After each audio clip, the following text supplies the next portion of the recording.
ಎಲ್ಲರಿಗೂ ನಮಸ್ಕಾರ. ಇದು ಮಂಗಳವಾರದ ಮಿನಿ ಬ್ಲಾಗು. ಅಮ್ಮನ ಫ್ರೆಂಡ್ ಮನೆಯಲ್ಲಿ ಮಂಗಳವಾರ ಮಂಗಳಗೌರಿ ಪೂಜೆ ಇತ್ತು. ನನ್ನನ್ನು ಕೂಡ ಇನ್ವೈಟ್ ಮಾಡಿದರು. ಸರಿ ಅಂತೇಳಿ ನಾನು ಅಲ್ಲೇ ಉಳ್ಕೊಂಡೆ.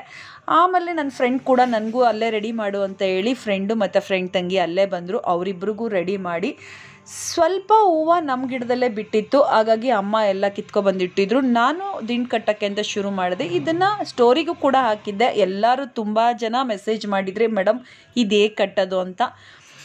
ಇದನ್ನ ನಾನು ನೆಕ್ಸ್ಟ್ ಟೈಮ್ ಕಟ್ಟುವಾಗ ಖಂಡಿತ ವಿಡಿಯೋ ಮಾಡಿ ಹಾಕ್ತೀನಿ. ಹೆಣ್ಮಕ್ಳಿಗೆ ಹೂವು ಅಂದ್ರೇ ಒಂಥರ ಸ್ಪೆಷಲ್ಲು. ಅದರಲ್ಲೂ ಈ ಥರ ದಿಂಡುಗಳಂದರೆ ನಂಗೆ ತುಂಬಾ ಇಷ್ಟ. ಏನಾದರೂ ಫಂಕ್ಷನ್ ಇತ್ತು ಅಂದರೆ ನಾನು ಫಸ್ಟೇ ದಿಂಡುಗಳನ್ನ ರೆಡಿ ಮಾಡಿ ಇಟ್ಕೊಂಡ್ಬಿಡ್ತೀನಿ. ನಮ್ಮ ಮರದಲ್ಲಿ ತುಂಬ ಚೇಪೆಕಾಯಿ ಬಿಟ್ಟಿತ್ತು. ಪೂಜೆಗೆ ಹೋಗ್ತಾ ಇದ್ದೀನಲ್ಲ, ಹಾಗೆ 2 ಚೇಪೆಕಾಯಿ ಕಿತ್ಕೊಂಡು ಫ್ರೆಂಡ್ ಮನೆಗೆ ಹೊರಟ್ವಿ. ನಾನು ಹೋಗೋಷ್ಟರಲ್ಲಿ ಪೂಜೆನೂ ಶುರುವಾಗಿತ್ತು. ಮಂಗಳಗೌರಿ ಪೂಜೆಗೆ ತುಂಬ ಸತಿ ಹೋಗಿದ್ದೀನಿ. ಬಟ್ ನಾನು ಅದು ಕತೆ ಕೇಳಿರಲಿಲ್ಲ. ಈಗ ನನಗೆ ಆ ಟೈಮ್ ಬಂತು ಅನ್ಕೋತೀನಿ. ತುಂಬ ಚೆನ್ನಾಗಿ ಕತೆ ಹೇಳಿದ್ರು. ನಾನು ಆ ಕತೆ ಎಲ್ಲ ಕೇಳ್ತಾ ಕೂತ್ಕೊಂಡೆ. ಆ ಗಣೇಶ ಮತ್ತು ಆ ಗೌರಿ ವಿಗ್ರಹ ಅಂತೂ ತುಂಬಾ ಮುದ್ದಾಗಿ ಕಾಣಿಸ್ತಾ ಇತ್ತು.